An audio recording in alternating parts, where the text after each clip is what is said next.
그럼 같이 가보겠습니다. 어떤 일이 있었는지 가봅니다. 자, 시속 한 80 정도로 가고 있어요. 가다가 여기 차 2대 지나갈 수 있는 곳이에요. 변경했어요. 네, 후방 영상 보시겠습니다. 자, 후방에 차가 안 보이죠? 저 뒤에 차가 안 보여요. 안 보여서 내가 이제 깜빡이는 지금 20m 전에 켰답니다. 불박차 사선 밟을 때 두 차의 거리는 과연 얼마나 될까요? 자, 이때쯤일까요? 지금 이게요. 여기서 두 차의 거리, 불박차 사선 밟을 때 언제쯤 밟는지 이게 뭉개져갖고 잘 안 보여요. 고속도로 일반적으로 차선 하나, 공간 하나 합치면 20m인데요. 여기도 똑같이 20m인지는 모르겠습니다. 왜냐면 톨게이트 가꿔졌기 때문에 좀 짧을 수도 있는데 일반적으로 20m입니다. 그렇다면 여기서 자 지금쯤 들어가고 있죠. 예, 지금쯤 차선 밟아요. 그리고 20m 전에 깜빡이 켰다고 합니다. 요 거리가 얼마나 될까요? 본인은 80m 그러는데 제가 볼 때는 요거 한 칸, 두 칸, 한 40m 될까? 40m는 좀 더 될까? 여기까지 하면은 이게 선명하지가 않으니까 이걸 갖다 한 칸, 두 칸 반이라고 봐야 돼. 잘 안 보여요. 여하튼 멀리 있던 차가 엄청 빠르게 달려왔습니다. 이분께서는 변호사님, 제가요, 사이드미러로 변경하기 전에 사이드미러로 뒤를 봤는데요. 엄청 멀리 있었던 걸 파악됐습니다. 제가 아무리 멀리 있어도 달려오는 속도를 어느 정도로 파악할 수 있거든요. 근데 사고 났을 때 이상하다. 뒤에 있는 사람 엄청 멀리 있었는데 저 차가 어디서 갑자기 나타난 거지? 와, 내가 죽지 않고 살아있다는 것에 감사하면서 보험사에서는 불박차가 고속도로에서 급차로 변경주 사고다. 그래서 저를 100% 잘못이라고 합니다. 하지만 나중에 경찰에서 뒷차의 영상을 속도를 분석했는데요. 속도 분석한 다음에 뒷차에 과속으로 나왔습니다. 과속으로 나와서 이제는 경찰에서는 제가 피해 차량이라고 이렇게 얘기를 하는데요. 저 뒤에서 달려온 차는 비싼 차예요. 벤츠 마이바흐. 저 차의 속도 얼마나 될까요?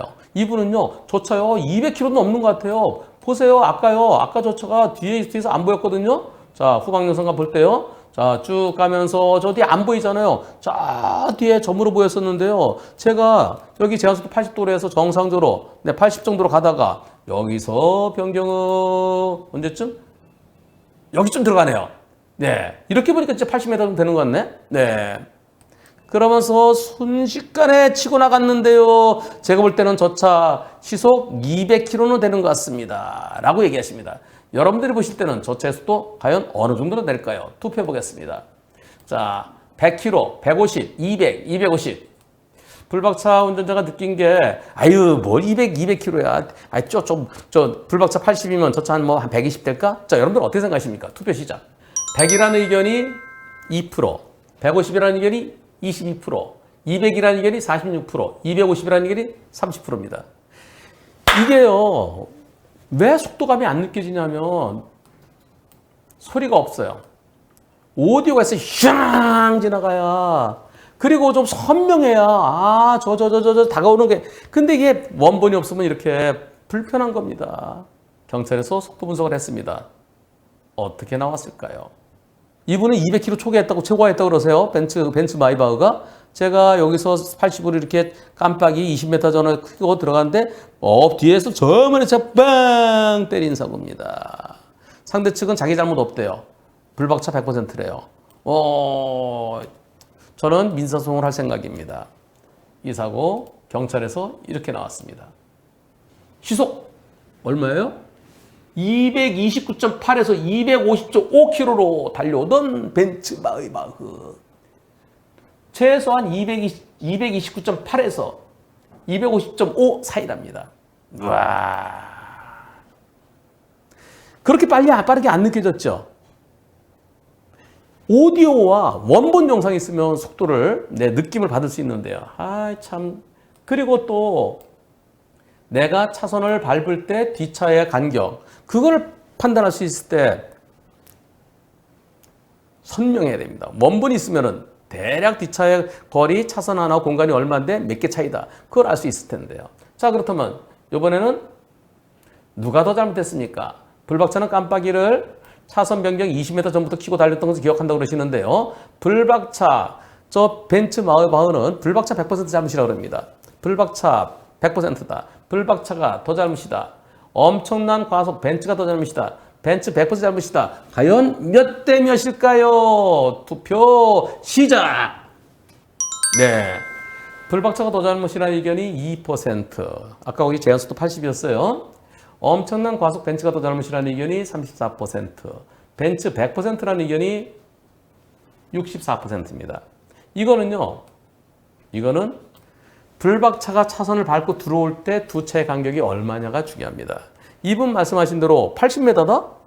그럼 100대 빵 돼야 되죠. 네. 다만 깜빡이를 100m 전에 한 3초 전에는 최소한 3초, 3, 4초 전에 켰어야 되는데 불과 한 1초 전에, 네, 1초도 한 1초 정도 되겠네요. 1초 전에 켜고 들어간 거. 그게 좀 아쉬움이 될 수 있는데요. 벤츠 쪽은 또 블랙박스가 없다고 그러네요. 이거는 벤츠의 100% 잘못이냐? 불박차에도 일부 잘못이 있냐? 최소한 벤츠가 더 잘못한 걸 보입니다. 아까 볼 때 제가 한 4, 50m 이상은 돼 보여요, 거리가. 그럼 뒷차 엄청난 과속이 더 잘못이죠. 벤츠의 100%인지 아니면 불박차도 일부 잘못이 있는지 그것은 이거를 알아야 됩니다. 불박차가 차선 밟을 때 두 차의 거리는 몇 미터였나요? 상대 차에 불박이 있으면 정확히 알 수 있을 때는 최소한 80m 이상은 돼 보입니다. 네, 여기에 CCTV 영상 정보 공개 신청해 놨습니다. 그 영상 보면 좀 더 정확하게 알 수 있지 않을까 싶습니다. 그렇습니다. CCTV 영상 입수하고요. 그리고 차선 하나와 공간 사이가 일반적인 고속도로에서 20m인지 그거 확인하시고요. 그러면 과실 비율 다시 한번 평가해 드리겠습니다. 원본, 블랙박스 원본이 있어야 돼요. 그래야 사고 경위를 정확히 판단할 수 있습니다. 원본이 아니면 흐린공통해갖고 판단하기가 좀 어렵고요. 그리고 또 오디오에 대한 자료가 없기 때문에 상황 파악이 제대로 되지 못할 수가 있습니다. 원본 소실되지 않도록, 네. 그래야 한문철 TV에서 그래도 좀 구체적으로, 좀 체계적으로 평가해 드리려면 원본이 필요합니다.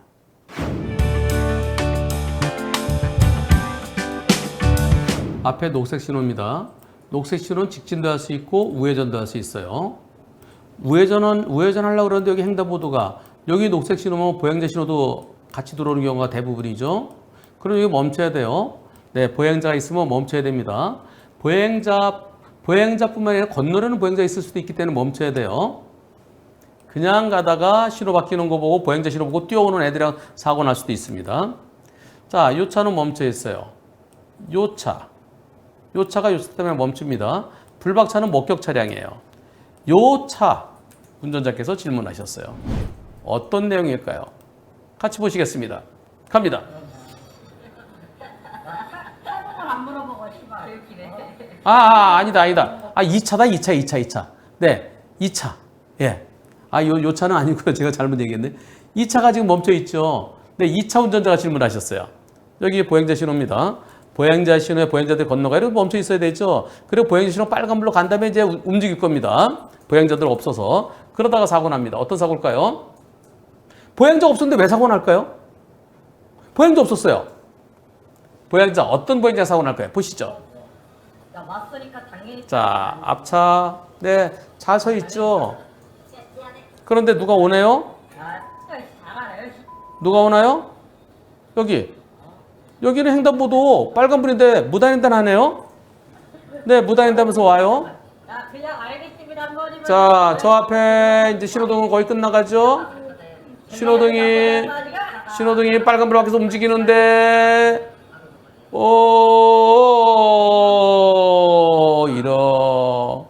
하하. 다시 보세요. 여기서 요 차는요, 여기에 빨간불로 바뀔 때, 보행자 하나도 없을 때, 빨간불 바뀌기 전에 보행자 없어 갈 수 있어요. 우회전할 수 있어요. 보행자 하나도 없어 갔는데 이 사람이 계속 걸어갑니다. 가다가. 안 보이겠죠? 저기까지 봐야 될 의무는 없죠? 네. 자, 이제 출발하는데, 이 사람이 속도가 좀 빨라지는 것 같기도 한데요. 일부러 부딪히는 것 같기도 한데요. 글쎄요, 그건 불명확해요. 일부러 그랬는지 차가 움직이는데 자꾸 또 빨리 피하려고 그랬는지 그건 모르겠습니다. 다시 한번 여기에서 가지고 말이 되게. 자 이제 보행자 다 건너가고요. 출발하지 슬슬 출발하죠. 아 여기 보행자 좀 남아있긴 하지만 뭐 이제 빨간불로 바뀌기도 했고 보행자로 갈 거니까 내 이제 이렇게 천천히 출발하는데 요 뒤에 사람 있는 거 안 보이죠? 안 보여서 자 가다가 뒤로 아무래도 앞바퀴보다 뒷바퀴를 더 크게 도니까요 부딪혔어요. 불박차 잘못 있습니까? 투표해 보겠습니다. 불박차한테 잘못이 있는지 없는지. 불박차 잘못 있다, 잘못 없다. 투표 시작. 불박차 잘못 있다는 분이 3분 계시네요. 잘못 누르신 거 아닐까요? 뭘 잘못했죠? 아니 빨간불에 무단횡단 저 뒤에서 오는 것까지 뒤를 봐야 되나요? 허허. 3분은 불박차에 잘못 있다는데 본인이 저런 상황일 때 당신 잘못 있어 그러면은 네, 저 잘못 있어 그러실 건가요? 저는 우회전하려고 기다리는 중입니다. 횡단보도 녹색 신호 기다리고 있었고 사람이 거의 다 지나간 상황에서 보행자 신호등이 빨간불로 바뀌어서 출발하는데 쿵 소리가 나서 보니까 플랫버스처럼 사람이 제 차 옆 뒤에 부딪혀 있었어요. 너무나 당황스럽습니다. 뒷문을 와서 박았는데 빨간불에 무단횡단하다가 제가 보상해야 된다니. 일부러 좀 빨리 움직이면서 부딪힌다는 모습인데 이거는 글쎄요. 이거는 이제 명확치는 않습니다. 이런 식이면 무단횡단에서 옳지 좋자 우회전할 거다. 나 뒤에 가서 딱 기다렸다가 탁 부딪히면 예, 그래도 해줘야 되나요? 너무 억울합니다. 보험사에서 100만 원 주고 해결했대요. 보험사에서 질문자에 잘못 있다고 하던가요? 질문자 과실 얼마라고 그러던가요? 경찰에 접수됐나요? 저는 불박차 앞차죠. 보험사에서 할증은 안 돼. 할증은 안 할 거예요. 119가 출동해서 병원에 이동하고 병원 통원 치료비하고 그래서 그 100만 원에 해결한다고. 그 마무리하겠다고. 네, 할증은 안 할게요. 그 사람 과실이 더 커요. 제가 뭘 잘못했나요? 왜 내 보험으로 처리해야 되나요? 뒷문 쪽에서 와서 부딪혔는데 이거 보험 사기급 아닌가요? 보험 사기인지 아닌지는 명확치 않습니다. 뭐 술 한잔 드시고 그러다 보면은 부딪힌 사람은 빨간불에 무단횡단 중이었고요. 술도 먹었다고 하더라고요. 경찰엔 접수되지 않았습니다. 다시 한번 투표해 보겠습니다. 불박차 잘못 있습니까? 없습니까? 투표 시작.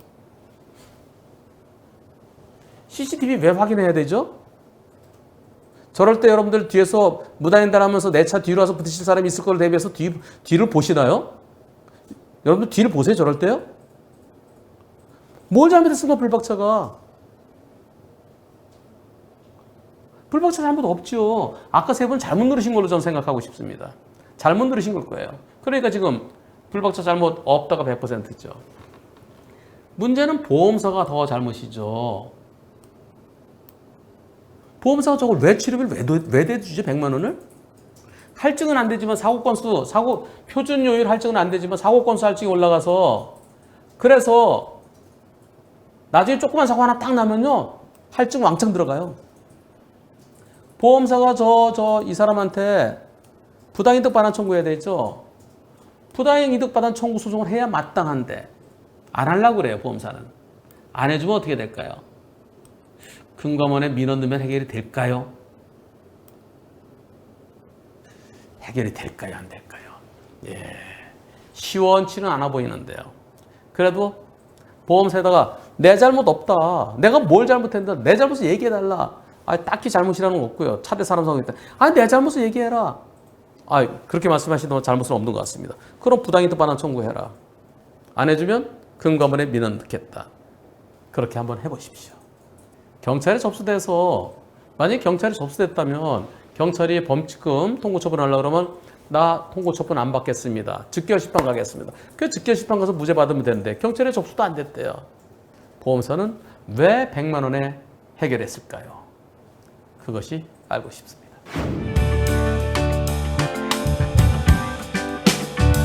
아파트 단지에 들어갑니다. 들어가다가 어떤 일이 있었을까요? 앞차를 따라서 저 앞에서 오른쪽으로 꺾습니다.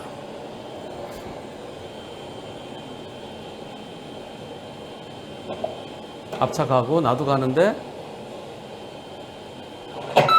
어이쿠 이런 아이 참나 저 차가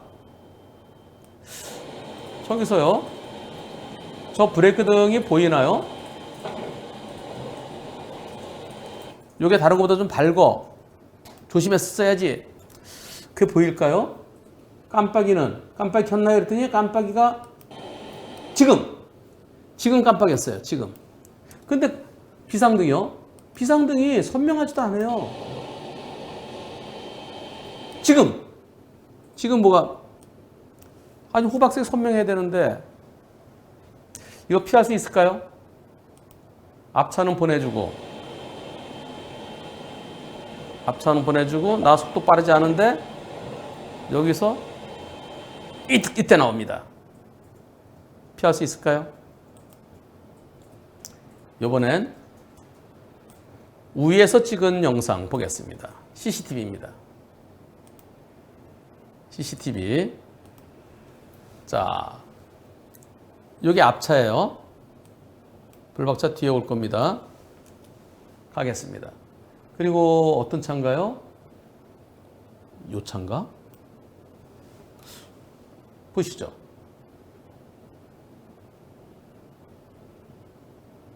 앞에 차 지나가고요.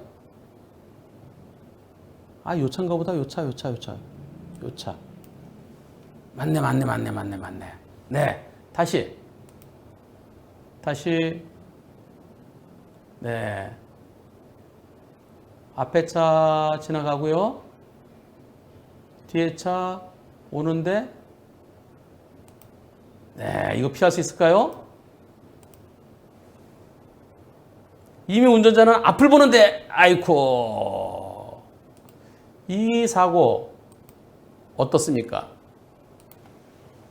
불박차 잘못이 있을까요? 없을까요?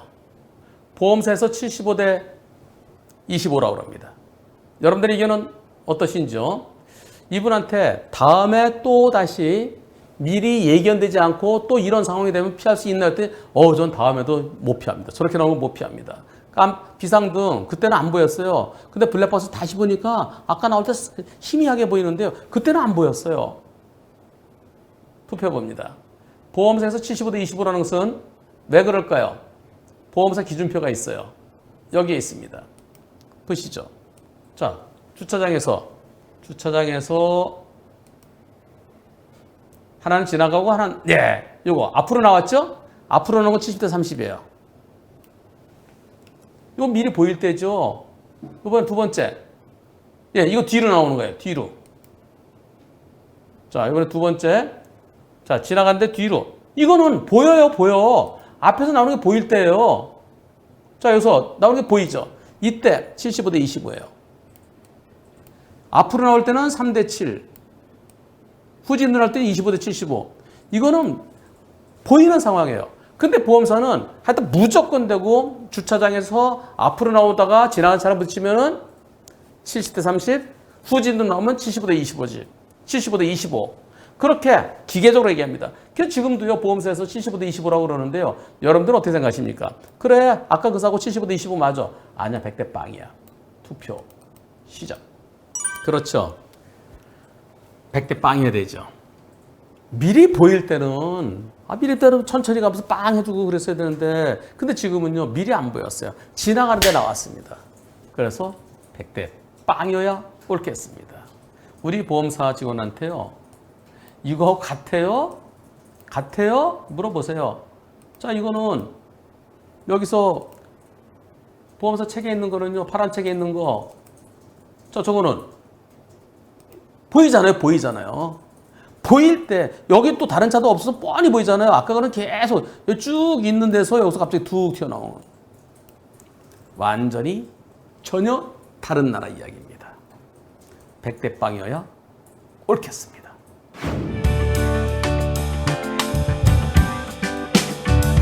앞에는 부인이 뒤에는 남편이 이렇게 부부가 차 두 대로 이제 움직이다가요. 앞에 가던 부인차가 사고를 당합니다. 보시죠. 앞에 가던 차 저기 트럭 들어오죠? 트럭이 옆에서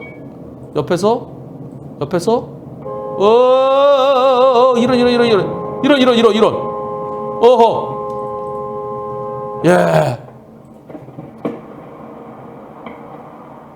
예 다급하게 남편이 달려가십니다. 네, 괜찮아? 예. 뒤에서 만약 1차로 다른 차가 왔었으면 큰일 날 뻔했죠. 이 사고, 트럭이 저렇게 들어오면서요, 정상적으로 가는데, 여기서 그냥, 못 보고 들어옵니다. 몇 대 몇인가요? 저 앞에 가던 검은 승용차 잘못이 있나요? 없나요? 어떻습니까? 투표가 필요 없죠? 예, 너무나 당연한 100대 빵이죠? 그런데, 분심에서 어떻게 나왔을까요? 분심에서 60대 40이래요. 이게. 검은 차에게 40% 잘못이 있대요. 검은 승용차요. 네, 검은 차, 그 승용차도 차로가 없어지는, 트럭이 들어온 쪽이 없어지잖아요. 감소차로다. 그러면 트럭이 오면은 그 차가 트럭이 들어올 수도 있지, 트럭이 날 때릴지도 모르잖아. 그래서 조심했어야 된다. 즉, 트럭이 들어올 것을 전혀 인지할 수 없었다고 보기 어렵고, 또, 충돌 당시 트럭에 깜빡이 켜 있었다? 그런가요? 깜빡이에 무슨 상관이 있죠? 부딪힐 때 깜빡이 켜져 있었다? 보겠습니다.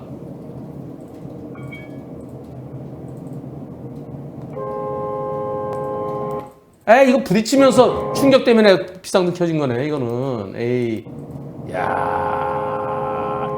부딪히면서 비상등 켜진 겁니다.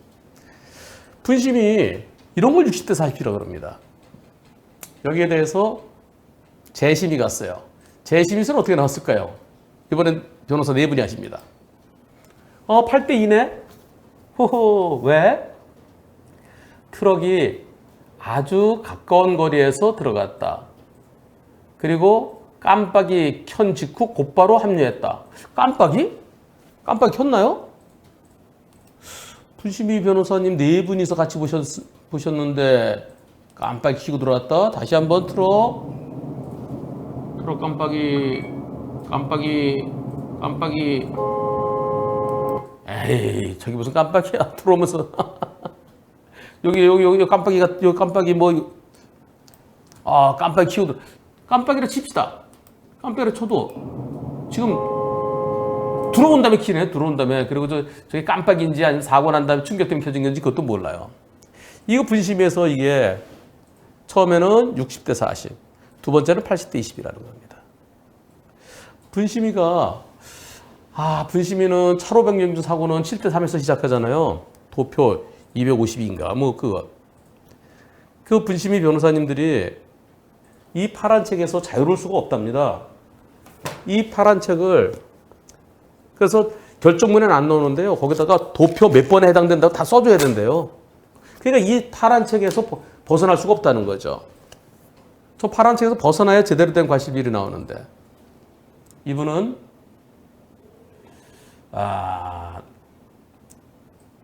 이렇게 돼 있습니다. 네, 변호사님 소송 가기로 했어요. 그리고 제가 보조참가 신청할 거예요.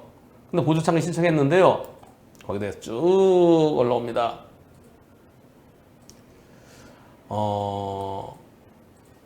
변호사님, 피고 측에서 답변서가 왔는데요. 분심에서 80대 20 나왔으니까 80대 20이다. 근데 그렇게 분심이 결정문을 그대로 주장한다는 거예요. 저는 뭘 어떻게 주장해야 될까요? 피고 답변서 신경 쓰지 마세요. 나는 정상적으로 하는데 옆에서 트럭이 그냥 들어오는 저걸 어떻게 피합니까? 바로 옆에서 들어오는데. 변호사님, 5월 17일 날 변론기일이 지정됐습니다. 준비 서면을 제출했고요. 혹시 제가 그날 법원에 가서 따로 준비해야 될 게 있을까요? 법원에서 판사가 할 말 있으면 하라고 할 거예요. 그때 준비 서면에서 주장했던 내용을 요약해서 한 1, 2분에 얘기할 수 있도록 메모해 가세요. 고맙습니다. 준비 잘해서 후기 올리겠습니다. 그로부터 약 한 달이 지났습니다. 변호사님, 원고 승! 100대 빵이란 얘기예요. 보조참가의 중요성을 뼈저리게 느꼈습니다. 보조참가 안 했으면 어떻게 됐을까요? 그러면 그대로 똑같이 하는 경우가 많잖아요. 너무나 당연한 100대 0 판결을 어렵게 받으셨네요. 고생 많으셨습니다. 판결문 올려주시면 방송에 한 번 더 소개하겠습니다. 법원에서 소송 진행될 때 분위기를 간략하게 스케치해서 올려주시면 다른 분들께도 도움될 듯합니다. 근데 그 이후에 글이 안 올라왔죠. 판결문과 그리고 보조참가, 법원의 보조참가에서 법정에 그 재판 진행될 때 스케치 올려주시면 다른 분들께도 크게 도움될 겁니다. 예, 보조참가의 중요성을 뼈저리게 느꼈습니다. 그 중요성 뼈저리게 느끼신 그 과정을 올려주시면 한 번 더 방송에 소개하겠습니다. 그리고 분심이 참 이런 걸 6대 4, 8대 2 보조참가 안 했으면은 어쩌면은 똑같은 판결이 내려졌을지도 모릅니다. 보조참가를 하면 판사분들이 보조참가? 그리고 보조참가인이 준비 서면도 잘 쓰셨네? 그러면서 관심을 갖고 보게 됩니다. 보조참가 매우 중요합니다.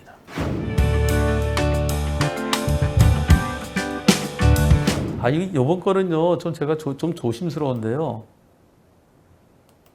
많이 조심스러워요. 그래도 이런 일이 있을 수 있다는 것을 정보 차원에서 방송을 짤방으로도 올리겠습니다. 저 앞에서 좌회전 하려고 하시나요? 우회전에 차가 있는데 자전거 오면서 예, 다시 한번 깜빡이 소리 들리고요. 여기서 잠시 멈춰야 되겠죠? 멈췄는데 여기 자전거가 저 우회전에 들어오는 차와 그 자전거 타고 여기에서 자전거 타고 건너다가 이 차랑 부딪히고 자전거 타는 아이가 내 차에 가서 부딪힙니다. 자전거 오면서 네, 이렇게요. 다시 보시죠. 제가 다시 보여드린 이유가 있습니다. 네, 이 사고에 대해서 이 차의 보험사에서 뭔가 안내문이 왔습니다. 어떤 안내문일까요? 소송 진행 안내문. 글씨가 작아서 잘 안 보이죠? 키워보겠습니다. 지난 5월 31일 날 일어난 사고에 대해서 이 사건 사고로 다쳤다고 주장을 하시는데요. 인정하기 어려워서 채무 부존재 확인의 소송이 제기됐습니다. 안내해드립니다. 추후 소장 접수 시 안내? 그럼 소장이 접수됐다는 거예요? 안 됐다는 거예요? 모르겠네요. 원고는 누구? 그게 보험사죠. 피고는 2명이군요. 2명 타고 있었군요. 소재기일이 2017년 12월 22일. 아니 5월 31일인데 무슨 2017년 12월 22일이야. 그때 걸 갖다 그냥 거기다가 덮어쓰기 해갖고 그대로 됐나 봐요. 사고 경위, 블랙박스 영상 등을 토대로 검토할 때 자전거와 부딪힌 이 사건 사고로 차량 안에 탑승하고 있던 운전자 및 동승자가 상해를 입었다는 주장은 일반 상식에 비춰 신뢰하기 어렵다고 판단되므로 그래서 채무부존재 소송을 겁니다. 법원의 판단을 구하겠습니다. 앞으로 법원으로부터 소장 법원이 송달될 예정입니다. 그럼 진짜 소송 거는 것 같아요. 소장은 냈는데 아직 사건 번호가 안 나온 것 같아요. 소장 내고 그다음에 사건 번호하고 재판부가 배당되겠죠? 네. 그러면서 센터장한테 궁금한 거 있으면 전화 달래요. 걸리긴 걸린 것 같아요. 날짜는 잘못되어 있지만. 즉 이걸로 다칠 수가 없다 이런 얘기예요. 다시 한번 영상 보세요. 다칠 수 있는지 다칠 수 없는지.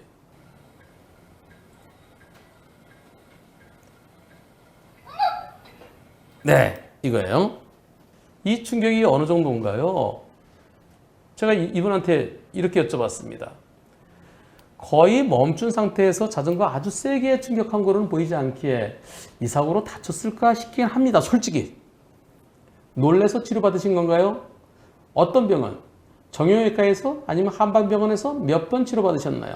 치료비는 보험사에서 대줬나요? 건강보험 받으셨나요? 개인 돈으로 처리하셨나요? 보험사가 치료비 대줬다면 두 분 치료비 합계는 얼마인가요? 자전거 보험사가 자전거 측의 보험사가 아니고 우회전하던 자동차 보험사에서 이렇게 소송했다고 연락이 온 거죠. 불박차 수리비는 상대 그 우회전하던 차가 다 100% 다 대줬나요? 네. 불박차 수리비는 대물 100% 받았습니다. 사고로 놀래서 목, 어깨, 허리 치료받았고요. 사고 학생이 자꾸 생각난다고 합니다. 아마 가족분이 올리신 것 같네요. 상대 보험사에서 대인 접수해서 상대 보험사 거로 치료받았습니다. 대인 대물 다 접수해줬다는 거죠. 치료는 한의원에서 받았습니다. 한 사람당 10번 정도. 치료비는 얼마 나왔는지 모르겠습니다. 보험사에서 치료비를 지급 보증해줬으니까요. 연락 온 보험사는 우회전했던 차량의 보험사입니다. 대인 대물 모두 다 그 차 보험사에서 해줬습니다. 여기서 제가 이렇게 여쭤봤습니다. 한의원 치료는 그날부터 받으셨나요? 다음날부터 받으셨나요? 구체적으로 어느 부위에 어떤 치료를 받으셨나요? 한의원 치료는 사고 다음날부터 갔습니다. 치료는 목, 어깨, 허리 치료 받았습니다. 약침, 침, 물리치료, 추나치료 받았습니다. 한의원에서 해주는 대로 치료받았습니다. 몸이 실제로 견디기 힘들어서 한의원 치료 받으셨나요? 놀란 마음에 불안해서 병원에 갔다가 병원에서 이런 치료 받아야 됩니다. 그래서 치료 받으신 건가요?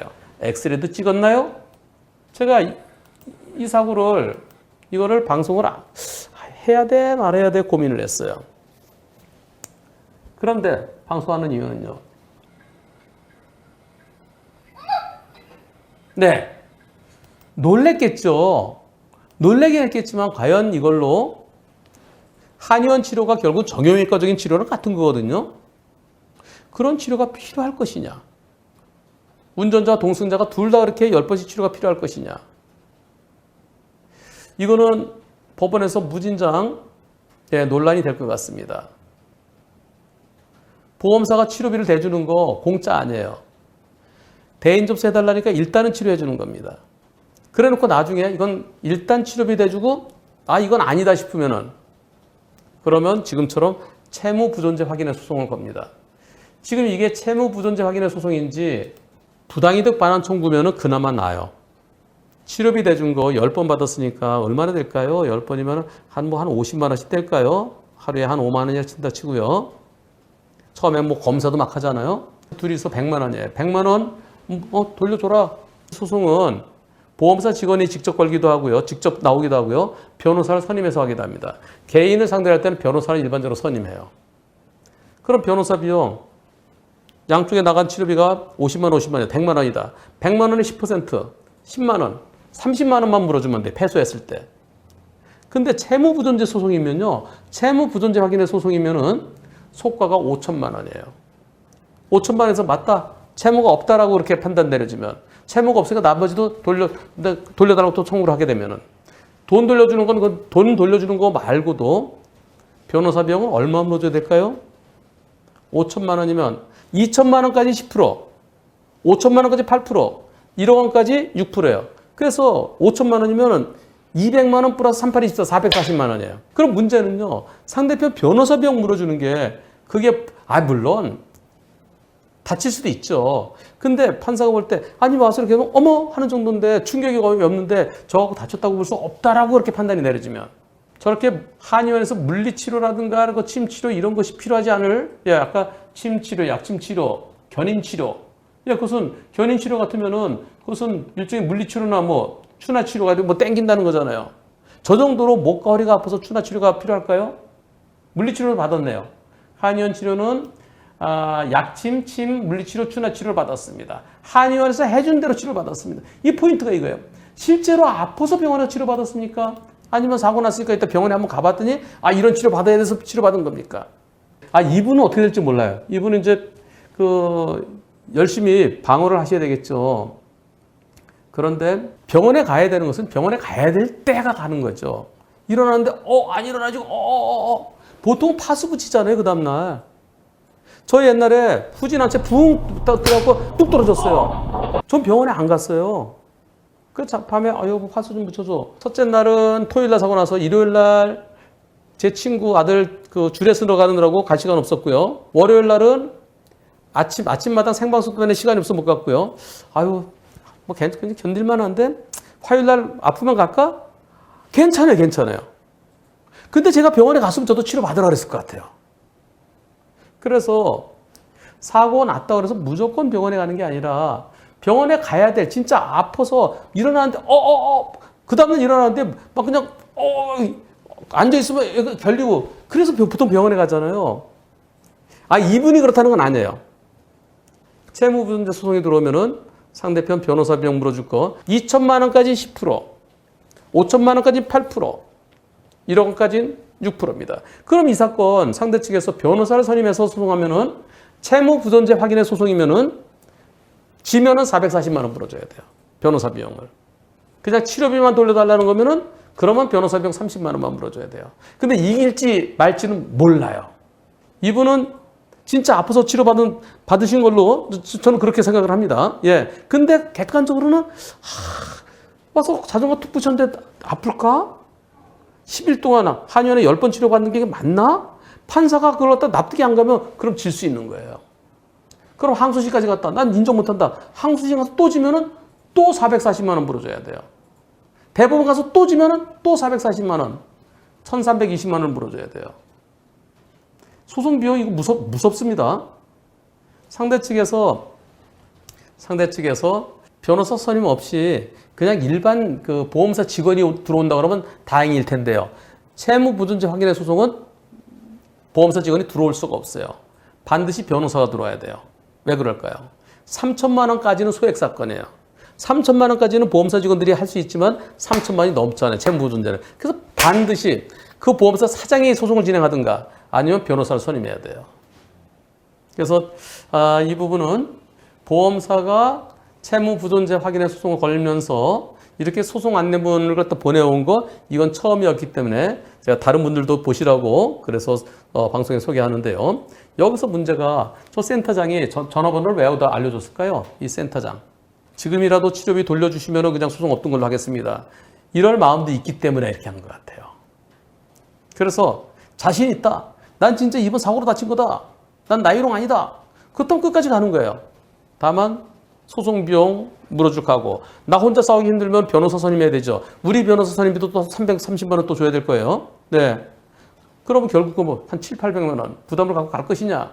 아니면은 그래 이거 뭐 굳이 치료 안 받아도 되는데 한의원에서 하자 그래서 했는데 나 복잡해. 나 그냥 돌려줄래. 치료비 돌려줄 때 없던 일을 해. 그럴 것이냐? 선택은 본인에게 있습니다. 채무부존재 확인 소송을 진행한다고 합니다. 채무부존재 소송은 어떤 소송입니까? 줄 게 없다는 소송이에요. 우리가 거기에 차 망가지고 물어주지만 이렇게 긁히고 그랬으니까. 근데 다쳤다는 건 이걸 왜 다쳐? 안 다쳤어야지. 다쳤다는 걸 인정 못해. 그래서 치료비와 위자료 줄 의무가 없다. 그것을 법원에서 확인해달라. 그게 채무부존재 확인의 소송입니다. 저희가 어떻게 대처를 해야 되나요? 셋 중에 하나죠.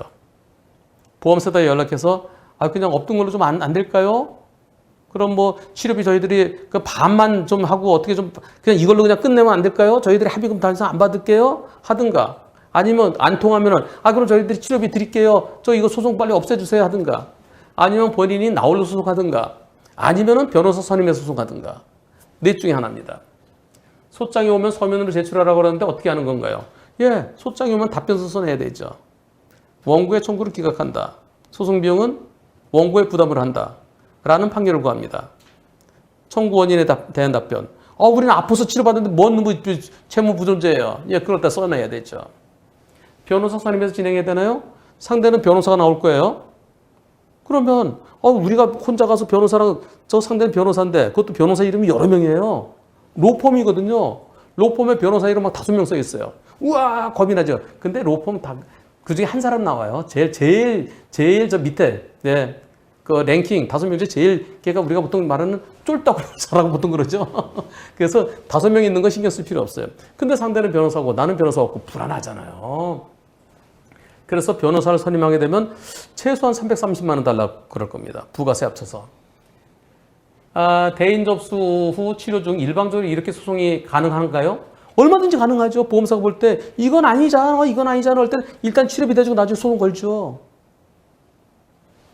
그래서 진짜 아파서 치료가 받은 건지 이분은 놀래서 사고 이후 잠을 제대로 잘 수 없었으며 다음 날부터 아이가 나한테 오르게 느껴져 갖고요 놀래고 그러면 이제 막 몸이 뭉칠 수 있죠. 그래서 다음 날부터 어깨, 목, 허리 등이 통증이 있어서 대인 접수 요청해서 대인 접수 받고 치료받던 도중에 보험사로부터 소송 진행한다는 안내문을 받았습니다. 근데 보통은 놀래긴 했지만 큰일 날 뻔했어. 근데 병원에 안 가도 될 수도 있는 것 같은데 이거 뭐 판단은 본인이 하는 거예요? 생각만 해도 뭉쳐. 아니, 잠만 자고 여기 몇 프로 나도 이제 뭉칠 때가 있잖아요. 그래서 잠 좀 잘못 자고 한의원 가서 침 맞는 경우도 있고 그냥 이렇게 스트레칭하고 푸는 경우도 있고. 근데 두 분 다 10번씩 치료받았다는 거. 여러분들은 여기에 대해서 이 불박차에 타고 있던 두 분에 대해서 뭐라고 그런 댓글을 하지 마세요. 예. 저거 갖고 다칠 수 있어 없어? 그런 얘기는 그런 것은 소모 불필요한 생산성이 없는 댓글입니다. 중요한 거는 병원에 가서 사고 나서 무조건 다 병원에 간다? 병원에 가서 치료받으면 보험사가 100만 원, 150만 원 준다? 나도 병원에 갈 거야? 그런 분들. 그래서는 안 된다는 거죠. 보험사들이 앞으로는 채무부존재 소송, 채무부존재 확인의 소송 제법 걸 겁니다. 그 소송이 걸려 들어오면 나 혼자 싸우든지 아니면은 변호사 비용 내가 지면은 440만 원 물어줘야 되고 무리 변호사 비용까지 하면은 거진 7, 800이 그러니까 한 100여만 원 받으려다가 그러니까 여러분 어떤 분들은요 제가 여태까지 한문철 TV에 보면은 병원에 안 가도 되는데 상대가 미워서 병원에 가는 분도 계세요. 상대가 이거 인정을 안 해? 그래? 네가 병원에 가? 나도 병원에 갈래. 그러다 나중에 다칠 수도 있습니다. 이분이 그렇다는 얘기는 절대 아닙니다. 저는 일반적인 얘기를 설명드렸습니다.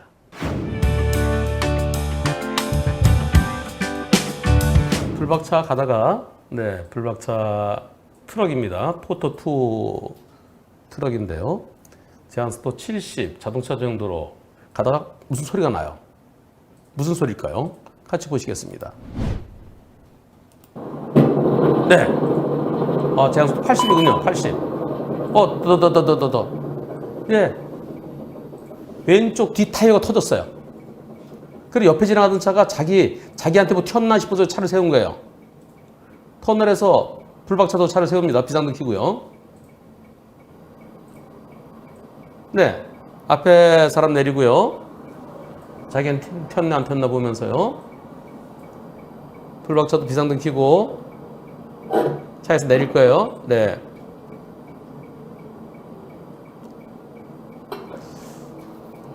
뒤에 삼각대 설치는 못했어요. 차에서 내려서 가서 어디 이상 있나 없나 튄 게 있나 없나 살피고 있는데요. 그런데 후방 영상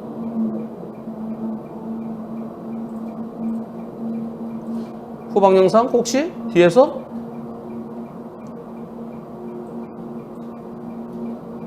다들 다 잘 지나가네요. 예, 뭐 대낮인데 대낮에 다 보이죠. 어허. 뒤에서 오던 차가 못 보고 그냥 들이받아서 차가 앞으로 밀리면서 그 불박차 운전자분도 부딪혔고요. 그리고 또 차가 그 앞에 차도 부딪혔어요. 어떻습니까? 여기에 대해서 삼각대 설치 안 했다고 불박차 20%, 뒷차 80%래요. 80대 20을 얘기하는데요. 같은 보험사래요. 이거 받아들여야 될까요? 그리고 BMW에 대해서 내가 20, 뒷차가 80을 해서 다 물어줘야 된대요. 어떻습니까? 투표해 보겠습니다. 자, 80대 20이면 받아들이자. 아니다. 뒷차 100% 잘못이다. 투표 시작. 네, 80대 20이면 받아들이자라는 의견이 20%. 아니다. 뒷차 100% 잘못이라는 의견이 80%네요. 고속도로나 자동차 전용 도로에 차를 세울 때는 비상등만 켜서는 안 되고요. 낮에는 저 뒤쪽에서 미리 보일 수 있는 곳에 삼각대를 설치해야 되고 밤에는 500m 뒤에서도 볼 수 있는 불꽃 신호를 해야 되죠. 그걸 안 하면 뒤에서 오던 차는 앞차가 가고 있나?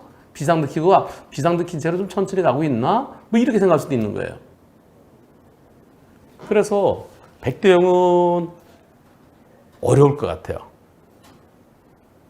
하지만 하지만 다른 차를 다 피해가는데 너는 왜 못 봤어? 한번 해보세요. 한번 소송 한번 해보세요.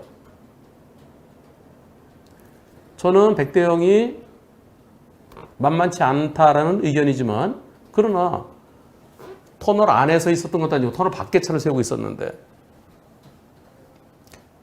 한번 같은 보험사니까 이제 분심위도 못 가죠. 분심위는 그냥 시민 의견만 받을 수 있어요. 아무런 의미가 없어요. 본인이 직접 한번 소송해 보세요. 자, 그리고요. 이번에는 근데 이분은요. 아, 그래. 내 상가도 설치하는 거 80대 20. 아, 그래. 나도 잘못은 있네. 근데 그건 수긍하실 수 있는 상태래요. 근데 저 BMW가 여기 말고 저 터널에 세우지 말고 터널 좀 지나서 비상등 켜고 따라오세요. 그래갖고 저쪽에 좀 안전한 데 가서 좀 서 있어. 거기서 살폈더면 이런 사고 안 났을 텐데 왜 하필이면 터널에 딱 들어가자마자 거기 차를 세워? 저 BMW 잘못 있는 거 아닌가요? 예, 이런 의견이신데 어떻습니까? 앞에 정차한 차한테 잘못 있을까 없을까? 앞차는 잘못 없다. 앞차에게도 일부 잘못 있다. 투표 시작. 앞차에게 잘못 일부 있다라는 의견이 44%, 잘못 없다는 의견이 56%입니다. 앞차에게 잘못을 묻는 거는 어려울 것 같아요. 앞차 쓰고 뒤에 트럭이 섰는데 앞차 운전자 저 뒤에 가서 삼각대를 설치해야 될 상황은 아니죠. 앞차에 책임 묻는 것은 쉽지 않아, 좀 어렵겠다는 의견입니다. 한편 삼각대 설치할 시간적인 여유가 없었다. 지금 저 차를 세우고 두 번째 사고 난 데까지 한 1분 정도 걸렸나요? 삼각대에 설치할 시간적인 여유가 없었다. 그것은 어떻게 될까요? 그것은 트럭 때문에 모든 게 일어나는 일이죠. 트럭 때문에 일어나는 일이기 때문에 삼각대 설치할 시간적인 여유가 없었다는 것은 고려 대상이 아닙니다. 다만 이럴 때는 고려가 돼요. 내가 피해자다. 내가 잘 가고 있는데 어떤 차가 뻥 때려서 그래서 차를 세우게 됐고 그래서 내려서 삼각대 설치를 막 하려고 하는데 뒤에 오던 차 빵 때렸다. 그런 경우는 내 잘못이 아니잖아요. 나한테 잘못이 없는데 없을 때는 삼각대 설치한 시간적인 여유가 없다. 그러면 그때는 괜찮아요. 나한테 잘못이 없는 사고에도 사고 나고 차를 움직일 수 있으면 갓길로 빼야 되고요. 차를 못 움직인다.